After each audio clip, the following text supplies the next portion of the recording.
नमस्कार, mountain prime न्यूजमा स्वागत छ। म पुष्पा श्री कार्की। नमस्कार, म राजाराम गौतम। सुरुमा अहिलेसम्मका मुख्य समाचार।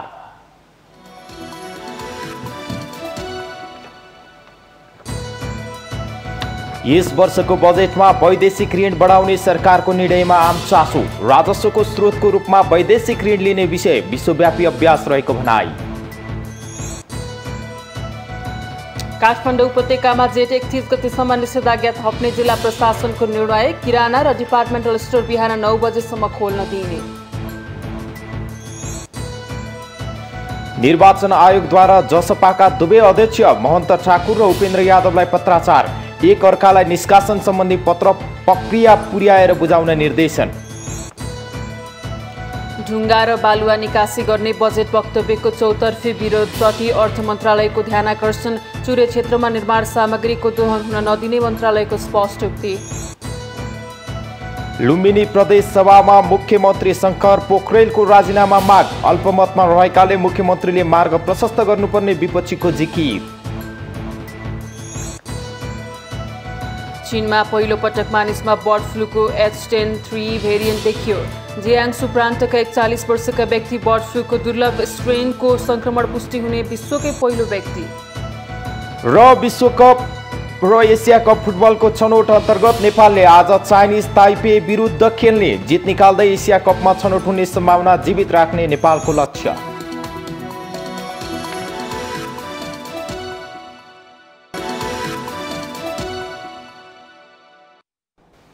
अब समाचार विस्तारमा।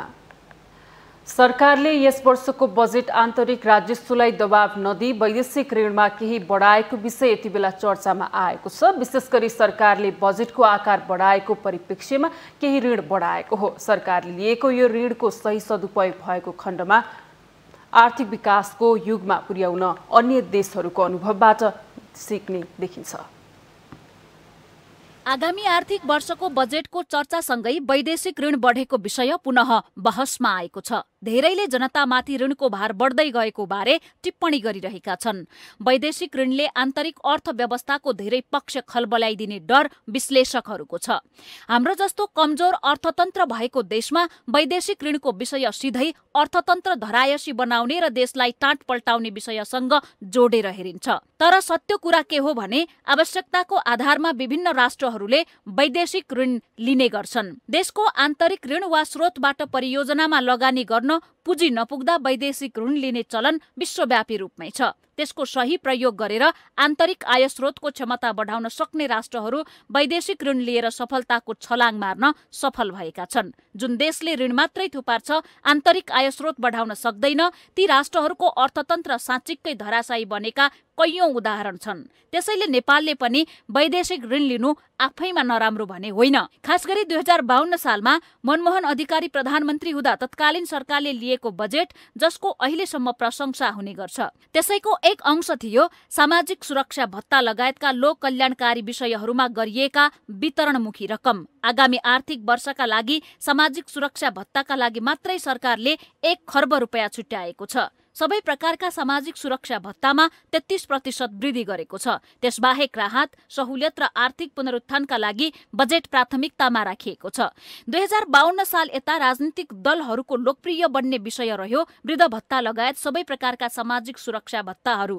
दलहरूले मुलुकको आमदानी बढाउने क्षेत्रमा लगानी गर्न सकेनन्, जसका कारण त्यसयता बनेका सरकारहरूले जनताको बीचमा लोकप्रियता बढाउन यस्ता वितरणमुखी भत्ताहरूको सहारा लिनु पर्यो। चाहेर होस् वा नचाहेर हरेक सरकारका लागि यो विषय रहर भन्दा बढी बाध्यात्मक बन्न पुगेको छ। मुलुकमा आय स्रोत नहुँदा यस्तै भत्ता वितरणका लागि पनि आर्थिक ऋणभार थपिँदै गएको सत्य हो। यसबाट कुनै पनि सरकार पछि हट्न सक्ने अवस्थामा छैन। यद्यपि सामाजिक सुरक्षा भत्ताले धेरै मानिसको जीवन सहज भएको छ। वैदेशिक ऋण बढ्नुको अर्को मुख्य कारण हो ऋणका आधारमा निर्माण गरिने आयोजनाहरू समयमै सम्पन्न नहुनु। 7 वर्षमा पूरा गर्ने भनेर मेलम्ची खानेपानी आयोजनाका लागि वैदेशिक ऋण लिइएको थियो, 30 वर्षपछि पूरा भयो। यो एउटा उदाहरण मात्रै हो। यस्ता कैयौं आयोजनाहरू वैदेशिक ऋणका आधारमा बने तर पूरा हुन सकेनन्। त्यसको प्रत्यक्ष घाटा मुलुकले बेहोरिरहेको छ। नेपालमा उद्योग सञ्चालनको वातावरण बनेको छैन। नेपालको अर्थतन्त्र मूलतः दलाल व्यापारी अधिकारीहरू र भ्रष्ट कर्मचारीहरूको पकडमा रहेको वास्तविकता कसैबाट लुक्न सकेको छैन। सिधा भाषामा भन्ने हो भने नेपाल किनी खाने देश बनेको छ। हाम्रा दुवै छिमेकी हामीलाई उपभोक्ता नै बनाउन चाहन्छन्, उद्योगी बनाउन चाहदैनन्। त्यसैले नेपालमा उत्पादन बढ्यो भने छिमेकीको अनेकन षड्यन्त्र सुरु हुन्छ, त्यसलाई असफल बनाएरै छाड्छ। सरकारले ऋण लिन बन्द गर्ने होइन, ऋणको प्रयोग उत्पादनमूलक क्षेत्रमा बढाउनुपर्छ। घट्दो उत्पादन र बढ्दो व्यापार घाटा बीच सन्तुलन कायम गर्न सक्नुपर्छ। नेपाली राजनीतिको प्रमुख एजेन्डा यही विषय बन्नुपर्ने हो। तर देशको दुर्भाग्य, नेताहरूको चुलोदेखि सियो, जुत्तादेखि टोपीसम्म विदेशी ब्रान्ड नै प्रयोग हुने गर्छ।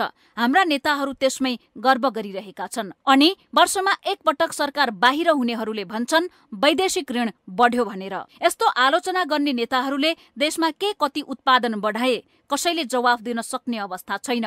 जनताको ढाड सेक्ने गरी उठाउने राजस्व नै अर्थतन्त्रको आधार बनाइएको छ। अनि वैदेशिक ऋण बढ्यो भनेर प्रश्न गर्न मिल्छ। वैदेशिक ऋणको भरमा अहिलेसम्म बनेको परियोजना पूरा भएको भए, देशको उत्पादन क्षेत्रमा लगानी बढाएको भए आर्थिक हिसाबले मुलुकमा कायापलट भइसक्थ्यो। नेपाल ससाना कृषिजन्य वस्तुमा समेत आत्मनिर्भर नहुँदा वर्षेनी अर्बौं मूल्यको कृषि सामग्री आयात गर्नुपर्ने बाध्यता छ। लसुन, प्याज, आलुदेखि कागती र दुग्धजन्य सामग्रीका लागि भारत सहित तेस्रो मुलुकको मुख ताक्नु पर्ने अवस्था छ।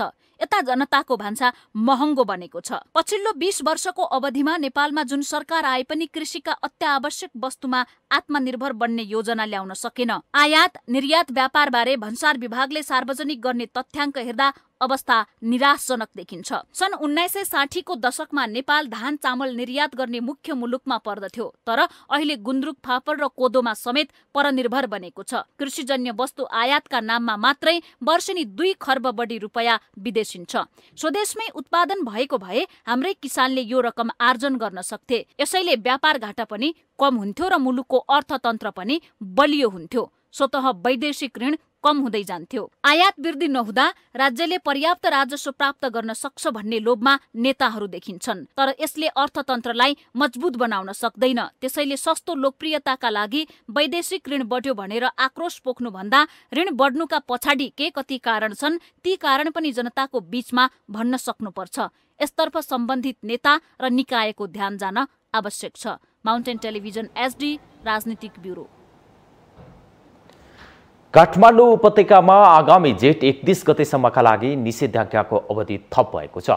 काठमाडौँ, भक्तपुर र ललितपुरका प्रमुख जिल्ला अधिकारीको बुधबार बसेको बैठकले जेठ 31 गतेसम्म निषेधाज्ञा लम्ब्याउने निर्णय गरेको हो। निषेधाज्ञा थप गर्दै यसको मोडालिटी समेत केही परिवर्तन गरिएको छ। अब किराना र डिपार्टमेन्ट स्टोर बिहान 9 बजेसम्म खोल्न दिने निर्णय गरिएको छ भने सार्वजनिक निर्माण कार्य हुने भएका छन्। सार्वजनिक निर्माणलाई खुल्ला गर्ने निर्णय भएको छ। सार्वजनिक निर्माण बन्द हुँदा सामग्री ढुवानीका सवारी साधन पनि रोकिएका थिए। निर्माण सामग्री रातको समयमा मात्र ढुवानी गर्न दिने निर्णय गरिएको छ। विकास निर्माणका सामग्रीहरू राति ओसार्न र दिउँसो काम गर्न पाइनेछ। पुस्तक पसल पनि बिहान 9 बजेसम्म खोल्न पाइनेछ। अन्य व्यवस्था पुरानै यथावत रहनेछन्।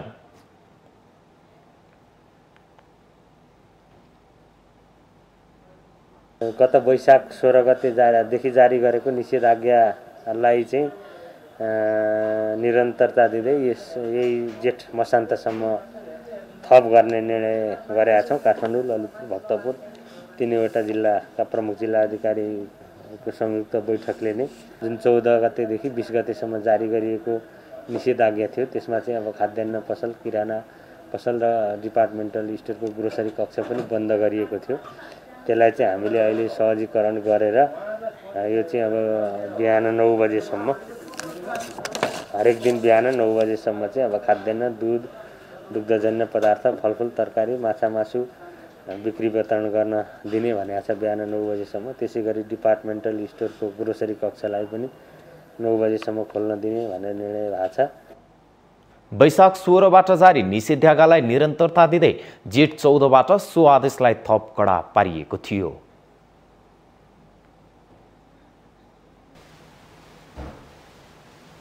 निर्वाचन आयोगले जनता समाजवादी पार्टीका अध्यक्ष उपेन्द्र यादव र महन्त ठाकुरलाई छुट्टाछुट्टै पत्र पठाएको छ। बुधबार आयोगले यादव र ठाकुरलाई आफ्नो दाबी प्रमाणित गर्नका लागि पत्र पठाइएको हो।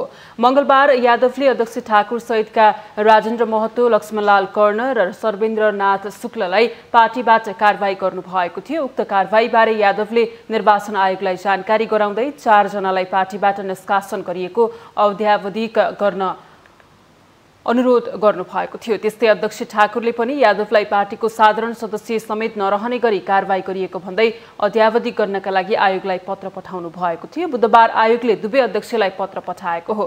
यादवलाई पठाएको पत्रमा दल सम्बन्धी ऐनको अनुसूची 18 को ढाँचामा जसपाको दाबी पेश गर्न अनुरोध गरिएको छ भने ठाकुरलाई पठाएको पत्रमा केन्द्रीय कार्यकारिणी समितिमा रहेका सदस्यहरूको हस्ताक्षर सहित कारबाही गरिएको निर्णय उपलब्ध गराउन भनेको छ।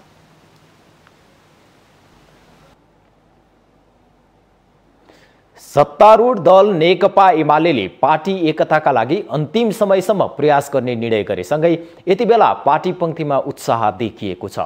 मंगलबार पार्टीको स्थायी कमिटीको बैठकले आन्तरिक एकताका लागि अन्तिम समयसम्म प्रयास गर्ने निर्णय गरेको खबर बाहिरिएसँगै एमालेको दुवै पक्षले यसलाई सकारात्मक रूपमा लिएका छन्।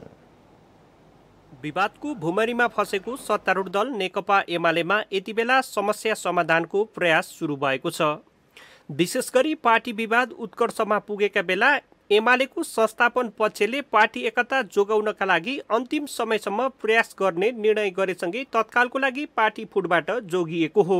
केही समय अगाडि वरिष्ठ नेता झलनाथ खनाल, माधव कुमार नेपाल लगायतका 11 जनालाई पार्टीको साधारण सदस्य समेत नरहने गरी कारबाही गरेको एमालेमा थप 12 जनालाई कारबाही गर्ने तयारी गरिएको थियो। तर मंगलबारको बैठकले त्यस्तो निर्णय भने गरेन। पछिल्लो समय दुवै पक्ष आक्रामक रूपमा अगाडि बढिरहेको सन्दर्भमा भने पार्टी एकता सम्भव छ त भन्ने आशंका उब्जिएको छ। वरिष्ठ नेता नेपाल पक्षका नेता मेटमणि चौधरी पार्टी एकता गर्ने कुरा आफैमा सकारात्मक भए पनि अहिले धेरै ढिला भइसकेको बताउनुहुन्छ। नेकपा एमालेलाई एक ठाउँमा राख्ने कुरा, 75 जेठमै फर्किने कुरा, त्यसपछि नेपालको कम्युनिस्ट आन्दोलनलाई एकीकृत बनाउँदै जाने कुरा एउटा धेरै महत्त्वपूर्ण कुरा हो, स्वागत योग्य कुरा हो। तर समस्या के छ भने अब आफूलाई अप्ठ्यारो परेको बेला यस्ता फन्दाहरू अब फाल्ने हुन्छ भनेर भन्ने। तर समस्या समाधान भइसकेपछि फेरि पनि पार्टीभित्र पुरानै चरित्रका कार्यशैलीलाई जुन अगाडि बढाइराख्नु भएको छ पार्टी अध्यक्ष केपी ओलीले, अब यसमा त धेरै हामीले अब संघको दृष्टिकोणले पनि हेरिरहेछौँ। त्यस्तै अर्का नेता जयसिंह राई पार्टी एकता कायम राख्नका लागि अन्तिम समयसम्म प्रयास गर्नु अत्यन्तै सकारात्मक पक्ष भएको बताउनुहुन्छ। यसले आम कार्यकर्तामा थप उत्साह जगाउने उहाँको भनाइ छ। यो अत्यन्तै के हो भन्दाखेरि स्वागत योग्य कुरा हो र यसमा हाम्रो पार्टी नेताहरूले तमाम कार्यकर्ता र देश र जनतालाई केन्द्र भागमा राखेर पार्टी एकताको पक्षमा अझै पनि लाग्नुपर्छ भन्ने मेरो धारणा हो। तर नेकपा एमालेका ओली पक्षका नेता कर्ण थापा पार्टी एकताका पक्षमा रहेका नेता तथा कार्यकर्तासँग मात्र एकता गरिने स्पष्ट पार्नुहुन्छ। 11 जनामाथि गरिएको कारबाहीमा पुनर्विचार नहुने उहाँको भनाइ छ।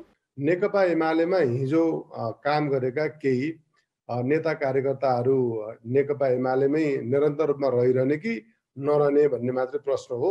त्यसैले केही व्यक्तिहरू त नेकपा एमालेमा नरहने निश्चित भइसक्यो हो।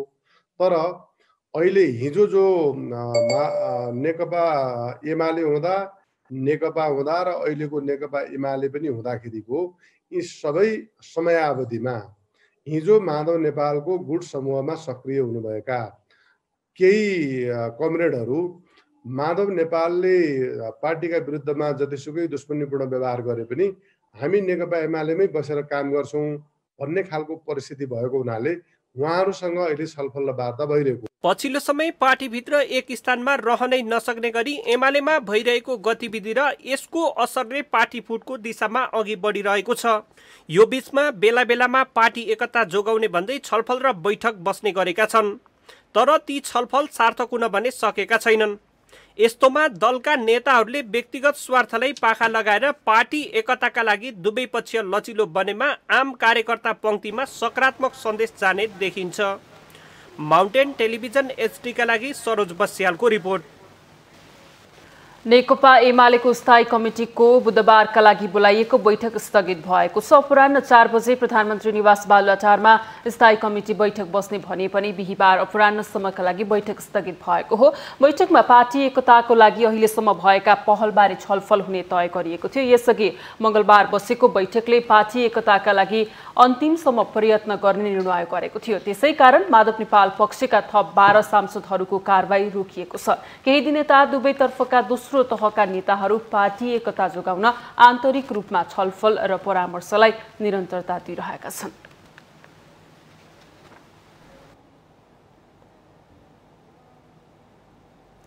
नेपालबाट ढुङ्गा बालुवा निकासी गर्ने बजेट वक्तव्यप्रति चौतर्फी आलोचना भएपछि अर्थ मन्त्रालयले यस सम्बन्धमा स्पष्ट गरेको छ। बुधबार अर्थ मन्त्रालयले विज्ञप्ति जारी गर्दै चुरे उत्खनन गर्ने नभई चुरे भावर शिवालिक र नदी प्रणाली बाहेकका उपयुक्त स्थानमा खानी सञ्चालन गर्ने भनिएको दावी गरेको छ। आर्थिक वर्ष 2078-79 को बजेटमा अर्थमन्त्री विष्णु पौडेलले वातावरणीय प्रभाव मूल्याङ्कनको आधारमा खानीजन्य ढुङ्गा गिटी बालुवा निकासी गरी व्यापार घाटा न्यूनीकरण उल्लेख गर्नुभएको थियो। उक्त निर्णय चुरे क्षेत्र उत्खनन गर्न आएको भन्दै वातावरणविद, राजनीतिक दल तथा नेताहरूले विरोध जनाएपछि सरकारले अन्यन्त्र खानी सञ्चालन गर्ने भन्दै यस सम्बन्धमा स्पष्ट गरेको हो। अर्थ मन्त्रालयको प्रेस विज्ञप्तिमा खानी तथा भूगर्भ विभागले पहिचान गरेका र वातावरणीय प्रभाव मूल्याङ्कनका आधारमा चुरे भावर र शिवालिक र नदी प्रणाली बाहेकका उपयुक्त क्षेत्रमा खानी उत्खनन गर्ने नीतिगत दृष्टिकोण प्रस्तुत गरेको उल्लेख छ। चुरे क्षेत्रमा ढुङ्गा, गिटी, बालुवा लगायत निर्माण सामग्रीको दोहन हुन नदिने नै यस नीतिको मूल मर्म रहेको अर्थ मन्त्रालयको दाबी छ। मन्त्रालयले चुरे क्षेत्रको संरक्षण र सम्वर्धन गर्न सरकार प्रतिबद्ध रहेको पनि जनाएको छ। सम्बन्धित सरकारी निकाय, वातावरणविद, विषयविज्ञ र सरकारवालाहरूसँग छलफल गरी प्राप्त हुने सल्लाह र सुझावका आधारमा कार्यविधि, निर्देशिका, मापदण्ड एवं कानुनी प्रबन्ध गर्न तथा वातावरण र जीविकामा प्रतिकूल असर नपर्ने व्यवस्था मिलाउन नेपाल सरकार पूर्ण प्रतिबद्ध रहेको विज्ञप्तिमा जनाइएको छ।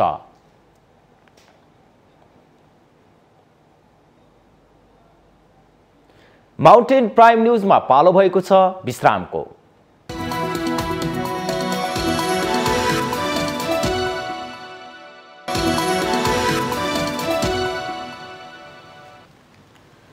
विश्रामपछि स्वागत छ। अब बाँकी समाचार।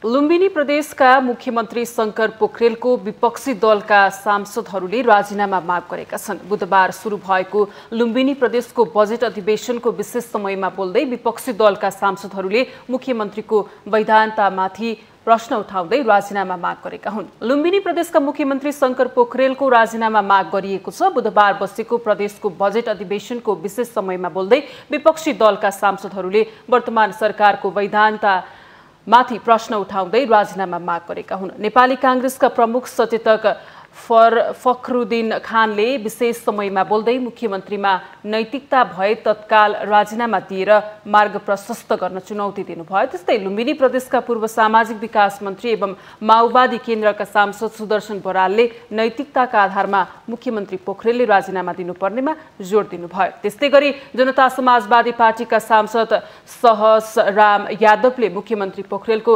सरकार अल्पमतमा रहेकाले तत्काल विश्वासको मत लिनुपर्नेमा जोड दिनुभयो। मुख्यमन्त्रीले विश्वासको मत नलिए राजीनामा दिनुपर्नेमा उहाँको जोड छ। मुख्यमन्त्री पोखरेल गत वैशाख 19 गते संविधानको धारा 168 को उपधारा 1 बमोजिम बहुमत प्राप्त संसदीय दलको नेताको हैसियतमा पुनः मुख्यमन्त्रीमा नियुक्ति हुनुभएको थियो। मुख्यमन्त्रीमा नियुक्ति भएको 30 दिनभित्र विश्वासको मत लिनुपर्ने संवैधानिक प्रावधान छ, तर अहिलेसम्म मुख्यमन्त्री पोखरेलले विश्वासको मत लिनुभएको छैन। लुम्बिनी प्रदेशको अर्को बैठक जेठ 20 गते दिउँसो 1 बजे पुनः बस्नेछ।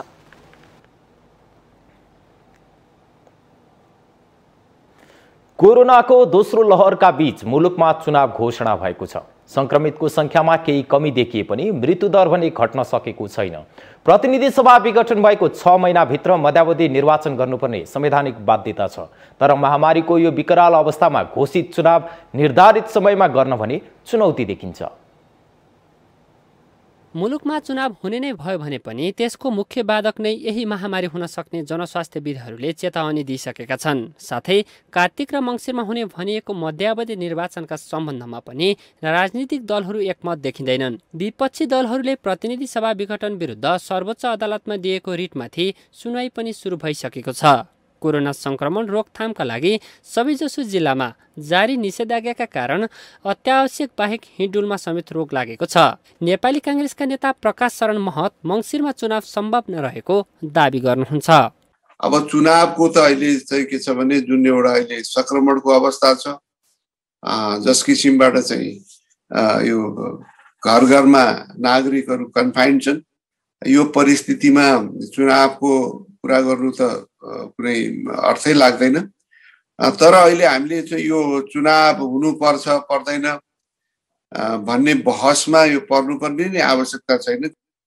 प्रतिनिधि सभाबाट सरकार बन्ने कुनै पनि विकल्प बाँकी नरहेको भन्दै सरकारले गरेको सिफारिस अनुसार राष्ट्रपति विद्यादेवी भण्डारीबाट जेठ 7 गते प्रतिनिधि सभा विघटन गर्दै आगामी कार्तिक 26 र मङ्सिर 3 गते मध्यावधि निर्वाचन मिति तय भइसकेको छ। तर विपक्षी दलहरूले प्रतिनिधि सभा विघटन विरुद्ध कानुनी लडाईँमा उत्रिसकेका छन्। यस्तो अवस्थामा यदि चुनाव हुने भयो भने त्यसअघि नै सम्पूर्ण मतदाताहरूलाई कोरोना विरुद्धको खोप लगाइसक्ने नेकपा एमालेका नेता सूर्य पाठक बताउनुहुन्छ। लागि सबैभन्दा महत्त्वपूर्ण कुरा राजनीति भन्दा जनताको जीवन महत्त्वपूर्ण कुरा हो। हामी अहिले एउटा बाध्यात्मक परिस्थितिको कारणले संविधानको व्यवस्था अनुरूप हामी निर्वाचनमा जानुपर्ने स्थिति बन्यो, त्यो स्थितिको सिर्जना भयो। यद्यपि निर्वाचनको सन्दर्भमा अन्तिम फैसला सर्वोच्च अदालतले गर्नेछ।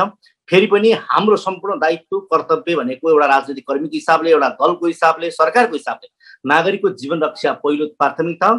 नागरिकको जीवन रक्षाका लागि सरकारले हरदम प्रयास गर्नेछ र खोपको व्यवस्थापन गर्नेछ र स्वाभाविक रूपमा खोपको व्यवस्था भइसके पछाडि निर्धक्कका साथ नागरिकहरू निर्वाचनमा भाग लिन पाउने स्थिति बन्छ। निर्वाचन आयोग भने सरकारले तोकेकै समयमा चुनाव गर्न सक्षम रहेको बताउँछ। समयको कुरा गर्दाखेरि समय पर्याप्त छ, पुग्छ हैन। समय चाहिँ नि हामीलाई मोटामोटी 120 दिनको समय भए पर्याप्त हुन्छ। अहिले त त्योभन्दा पनि बढी समय छ र निर्वाचन हुँदैछ, तर कोभिडको महामारीको बीचमै हुँदैछ। त्यसैले हामीले स्वास्थ्य सुरक्षा सम्बन्धी र त्यसका लागि हामीले स्वास्थ्य सुरक्षा सम्बन्धी निर्देशिकाहरू, कार्यविधिहरू अहिले बनाइ पनि रहेका छौँ। महामारीको दोस्रो लहरले जनजीवन त्रसित भइरहेको र अब तेस्रो लहर आउन सक्ने स्वास्थ्यविदहरूले चेतावनी समेत दिइसकेका छन्। त्यसैले सम्पूर्ण राजनीतिक दलहरूले यति बेला चुनाव र सत्तामा भन्दा पनि जनताको जीवन रक्षामा केन्द्रित हुनुपर्ने देखिन्छ। माउन्टेन टेलिभिजनका लागि बटुक राजगिरीको रिपोर्ट। नेपालमा पछिल्लो 24 घण्टामा 5316 जनामा कोरोना संक्रमण पुष्टि भएको छ। स्वास्थ्य मन्त्रालयका अनुसार 13805 पीसीआर परीक्षणमा 4524 तथा 3073 एन्टिजन परीक्षणबाट 792 गरी 5316 जनामा कोरोना संक्रमण पुष्टि भएको हो। संक्रमित मध्ये काठमाडौँका 969, ललितपुरका 306 र भक्तपुरका 181 जना रहेको मन्त्रालयले जनाएको छ। यसैगरी पछिल्लो 24 घण्टामा 7219 जना संक्रमण मुक्त भएका छन्। यस अवधिमा 101 जनाको कोरोना संक्रमणबाट मृत्यु भएको छ। अहिले देशभर सक्रिय संक्रमितको संख्या 1,01,993 रहेको मन्त्रालयले जानकारी दिएको छ।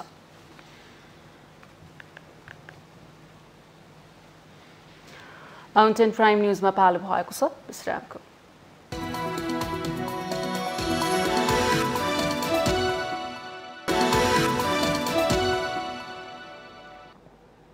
विश्रामपछि स्वागत छ। अब बाँकी समाचार। पछिल्लो 3 दिनमा गोरखाको बारपाक सुलीकोट गाउँपालिकामा एकैपटक ठूलो संख्यामा कोरोना भाइरसको संक्रमण देखिएको छ। केही हप्तादेखि सुलीकोट बारपाकका सर्वसाधारणमा ज्वरो, रुगाखोकी तथा ज्यान दुख्ने समस्या देखा परेको थियो। संक्रमणको आशंका भए पनि यो अवस्था लुकाउने प्रवृत्तिका कारण कसैले पनि समयमा उपचार र कोरोनाको परीक्षण नगरेकाले सो क्षेत्रमा व्यापक रूपमा संक्रमण फैलिएको देखिएको छ। गोरखाको बारपाक सुलीकोट गाउँपालिका 1 र 2 वडाका 1355 स्थानीयको कोरोना परीक्षण गरिएकोमा गत सोमबार मात्रै 130 जनामा कोरोना भाइरसको संक्रमण पुष्टि भएको हो। घना बस्ती रहेको बारपाकमा केही समयदेखि नै कोरोनाका लक्षण देखिएको भए पनि स्थानीयले चासो नदेखाएकाले पनि कोरोनाको संक्रमण फैलिएको छ। कोरोनासँग मिल्दोजुल्दो लक्षण केही समय अगाडि देखिएको भए पनि समयमा रोकथामको पहल नहुँदा यसले भयावह अवस्था लिएको हो।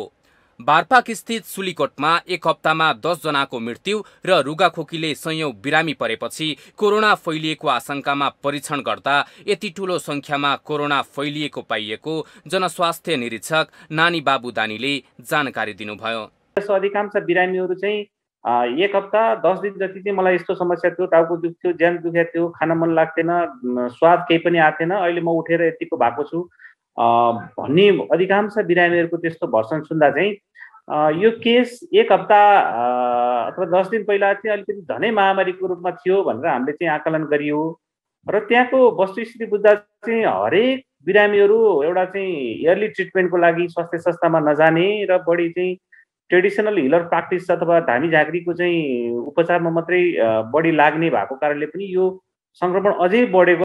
करिब 1100 घरधुरी रहेको बारपाकमा 2 साता अगाडिबाटै कोरोना संक्रमणको लक्षण देखिएको थियो, तर संक्रमण लुकाउने प्रवृत्तिका कारण बेलैमा परीक्षण गर्ने र उपचार खोज्न ध्यान नदिँदा अवस्था बिग्रिएको देखिन्छ। ठूलो संख्यामा संक्रमण पुष्टि भएपछि भने उक्त गाउँपालिकामा अहिले सचेतनामूलक कार्यक्रम गरिएको छ। साथै बिरामीको प्रकृति अनुसार औषधि वितरण र स्वास्थ्य परीक्षण गरिएको स्थानीय जनप्रतिनिधि विष्णु प्रसाद भट्ट बताउनुहुन्छ। हामीले त्यहाँ पठाएका छौँ बिरामीहरूलाई घर भेटघाट गर्ने, औषधिहरू दिने, काउन्सिलिङ गर्ने र अब त्यो कामलाई चाहिँ हामीले अलिक तीव्रता दिइराखेका छौँ। पछि प्रदेशसँग पनि अनुरोध गर्यौँ र हाम्रो टोली त हाम्रो गाउँपालिकाको टोली त त्यहाँ निरन्तर लागिराखेकै छ र अहिले पछिल्लो त्यो जाँच गरेर मान्छेलाई चाहिँ अवेरनेस गर्ने र भेटघाट गर्ने पनि तीव्रता दिइसकेपछि स्थिति अहिलेको स्थिति चाहिँ अब बिस्तारै सामान्यतर्फ अगाडि बढ्दैछ र हामीले चाहिँ अब हाम्रो गाउँपालिकाको मात्रै नभन्दा पनि अब चाहिँ जिल्लाबाट थप 1 जना डाक्टर साहबको टोली आज त्यहाँ हामी पठाउँदैछौँ। समयमा कोरोना परीक्षण नगरिदिँदा महामारीले भयावह रूप लिएको बारपाक गाउँपालिकाले अहिले उक्त प्रदेशमा रहेको स्वास्थ्य कर्मीको टोलीलाई खटाएको छ। यसले बारपाकमा कोरोना भाइरसको संक्रमण रोक्ने गरी समयमा ध्यान नपुग्दा स्थिति भयावह भएकाले आगामी दिनमा यसको नियन्त्रणका लागि सबै पक्ष सचेत हुन आवश्यक छ। माउन्टेन टेलिभिजन एसडी का लागि पुष्पा श्री कार्की, काठमाडौँ। नवलपुर स्थित प्राचीन धार्मिक महत्व बोकेको मौला कालिका मन्दिरसम्म पुग्नका लागि केबल कार निर्माण हुने भएको छ। केबल कार निर्माणपछि धार्मिक पर्यटकको वृद्धि हुनका साथै आर्थिक विकासमा पनि सहयोग पुग्ने विश्वास लिएको छ। प्राचीन धार्मिक महत्व रहेको नवलपुरको मौला कालिका मन्दिरसम्म पुग्न केबल कार निर्माणका लागि गैंडाकोट नगरपालिका र मन्दिर व्यवस्थापन समिति जुटेका छन्। चन्द्रागिरी हिल्स र मनोकामना केबल कार निर्माण गरिसकेको अस्ट्रेलियन कम्पनीले काम सुरु गर्ने गरी तयारी भएको छ।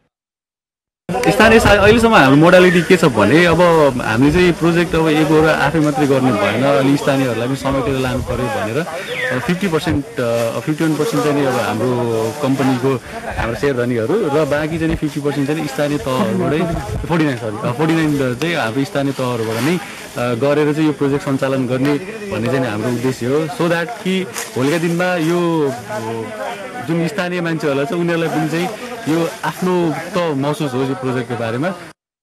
गैंडाकोट 1 धारापानीमा चढ्ने र मन्दिर नजिक रहेको हेलिप्याडमा उत्रिने 2वटा स्टेसन रहने केबल कारको लम्बाइ 1200 मिटर हुनेछ।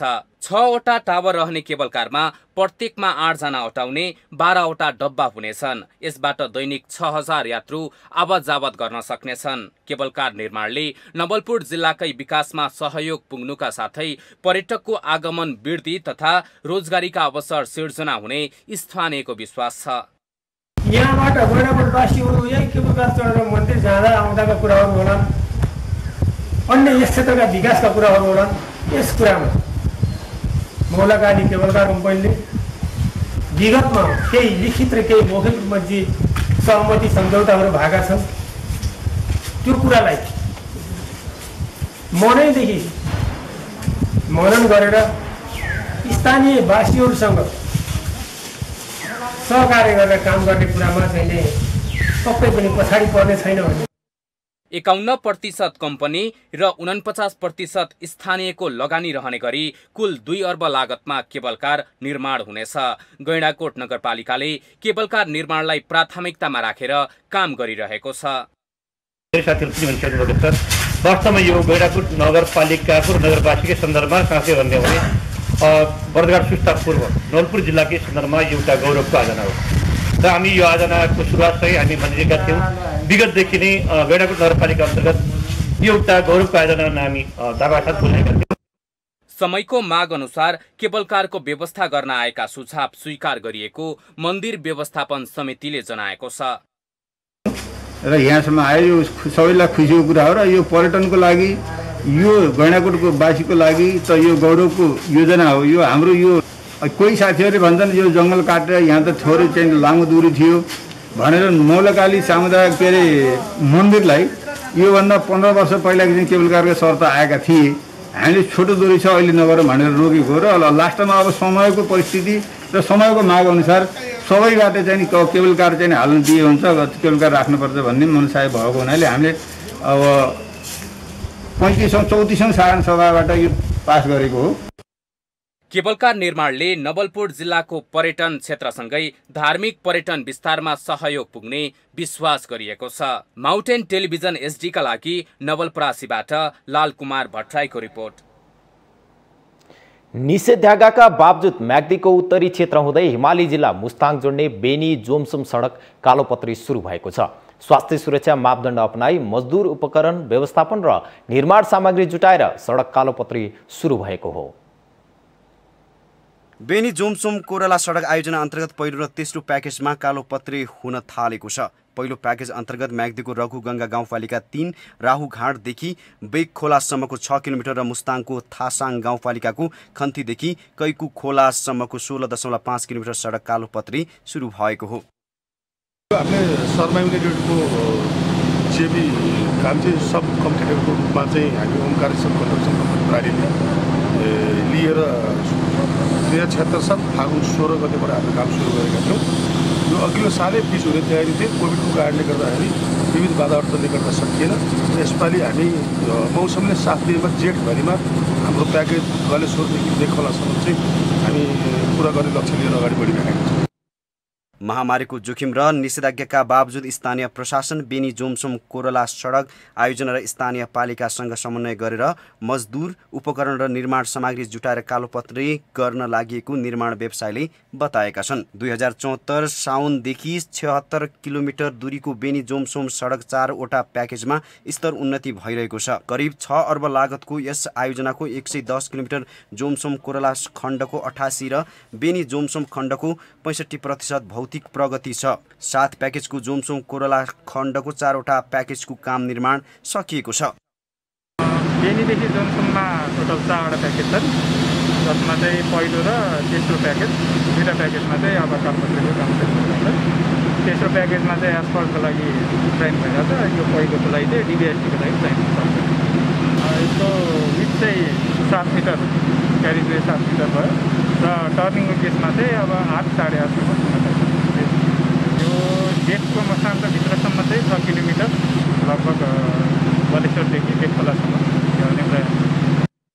16.5 किलोमिटरको दोस्रो चरण अन्तर्गत म्याग्दी र मुस्ताङको सिमानामा रहेको काभ्रे, बादरजुङ र घोप्टे भिर तथा पहिरो प्रभावित रूपसे क्षेत्र बाहेकका स्थानमा सडक स्तर उन्नति अन्तिम चरणमा पुगेको छ। गलेश्वर, महभिर र पोखरे बगरको बेली ब्रिज विस्थापित गरेर पक्की पुल निर्माण अन्तिम चरणमा पुगेको छ। 64 सालमा नेपाली सेनाले ट्र्याक खोलेर 67 सालमा सडक विभागलाई हस्तान्तरण गरेको बेनी जोमसोम सडक हाल कच्ची अवस्थामा थियो। माउन्टेन टेलिभिजनका लागि म्याग्दी सहकर्मी सन्दीप शर्माको रिपोर्ट।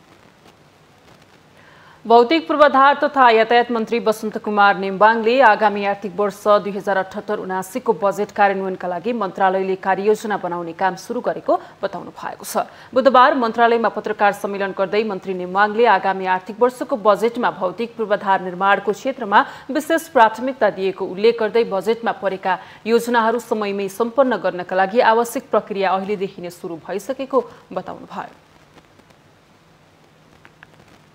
जनताले गरेका आकांक्षाहरू छन्, राम्रो ढङ्गले कार्यान्वयन हुन सकोस् भन्ने शुभेच्छा छ।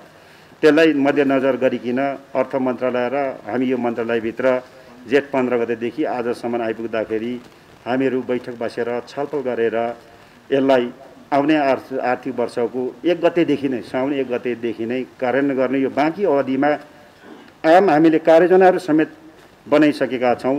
यसले आगामी दिनमा यो बजेटको कार्यान्वयनमा एकदम सुनिश्चितता र वृद्धिहरू ल्याउँछ र हाम्रो भौतिक र आर्थिक प्रगति हुन्छ भन्ने विश्वास मन्त्रालयहरूको तर्फबाट हामीले राखेका छौँ। बजेट कार्यान्वयनका लागि कार्यान्वयन गर्ने निकायको क्षमतामा भर पर्ने उल्लेख गर्दै उहाँले भौतिक पूर्वाधार मन्त्रालय अन्तर्गत नै आवश्यक कार्यालय र जनशक्तिको अभाव भएकाले त्यसको व्यवस्था पनि बजेटबाट गरिने बताउनुभयो। आगामी आर्थिक वर्षको बजेटले पूर्व पश्चिम राजमार्ग, उत्तर दक्षिण करिडोर, रेल, मेट्रो रेल, सुरुङ मार्ग, फ्लाइ ओभर लगायतका महत्त्वपूर्ण आयोजनाहरूलाई प्राथमिकता दिएको उहाँले जानकारी दिनुभयो। हामीसँग आर्थिक, अन्तर्राष्ट्रिय र खेल समाचार बाँकी नै छन्। माउन्टेन प्राइम न्युजमा फेरि पालो भएको छ विश्रामको।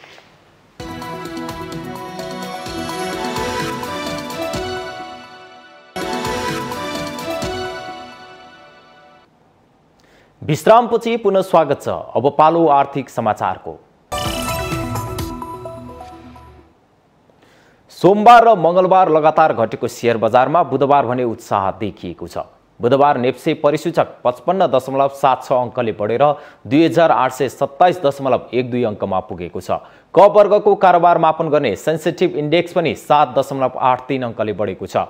यसअघि सोमबार 45 अङ्कले बजार घटेको थियो भने मंगलबार पनि दोहोरो अङ्कले घटेको थियो। कारोबार रकममा पनि मंगलबारको तुलनामा बुधबार सुधार देखिएको छ। मंगलबार 9 अर्ब भन्दा पनि कम भएको शेयर कारोबारमा बुधबार 11 अर्ब 35 करोड रुपियाँ नागेको छ। बुधबार समूहगत इन्डेक्समा म्युचुअल फन्ड बाहेकका सबै समूहका सब इन्डेक्सहरू बढेका छन्। 2 दिन लगातार जसो हाइड्रो पावर कम्पनीहरूको शेयर मूल्यमा गिरावट आएको थियो, बुधबार भने सुधार देखिएको छ। कारोबार रकमका आधारमा पुनर्बिमा कम्पनी बुधबार पहिलो नम्बरमा देखिएको छ। यो कम्पनीको 1 अर्ब 37 करोड 87 लाख रुपियाँ भन्दा बढीको शेयर कारोबार भएको छ।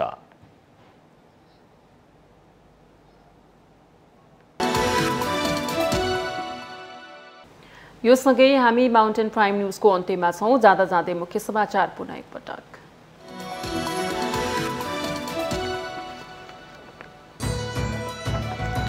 यस वर्षको बजेटमा वैदेशिक ऋण बढाउने सरकारको निर्णयमा आम चासो। राजस्वको स्रोतको रूपमा वैदेशिक ऋण लिने विषय विश्वव्यापी अभ्यास रहेको भनाई। काठमाडौँ उपत्यकामा जेठ 31 गतेसम्म निषेधाज्ञा थप्ने जिल्ला प्रशासनको निर्णय। किराना र डिपार्टमेन्ट स्टोर बिहान 9 बजेसम्म खोल्न दिइने। निर्वाचन आयोगद्वारा जसपाका दुवै अध्यक्ष महन्त ठाकुर र उपेन्द्र यादवलाई पत्रचार। एक अर्कालाई निष्कासन सम्बन्धी पत्र प्रक्रिया पुर्याएर बुझाउन निर्देशन। ढुङ्गा र बालुवा निकासी गर्ने बजेट वक्तव्यको चौतर्फी विरोधप्रति अर्थ मन्त्रालयको ध्यानाकर्षण। चुरै क्षेत्रमा निर्माण सामग्रीको दोहन हुन नदिने मन्त्रालयको स्पष्टोक्ति। लुम्बिनी प्रदेश सभामा मुख्यमन्त्री शङ्कर पोखरेलको राजीनामा माग। अल्पमतमा रहेकाले मुख्यमन्त्रीले मार्ग प्रदर्शन गर्नुपर्ने विपक्षीको जिकिर। चीनमा पहिलो पटक मानिसमा बर्ड फ्लूको H10N3 भेरिएन्ट देखियो। जियाङ्सु प्रान्तका 41 वर्षका व्यक्ति बर्ड फ्लूको दुर्लभ स्ट्रेनको संक्रमण पुष्टि हुने विश्वकै पहिलो व्यक्ति। र विश्वकप र एसियन कप फुटबलको छनौट अन्तर्गत नेपालले आज चाइनिज ताइपेसँग खेल्ने। जित निकाल्दै एसिया कपमा छनौट हुने सम्भावना जीवित राख्ने नेपालको लक्ष्य।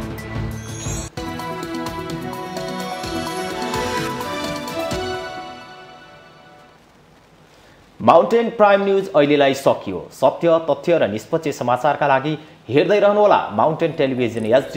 नमस्कार।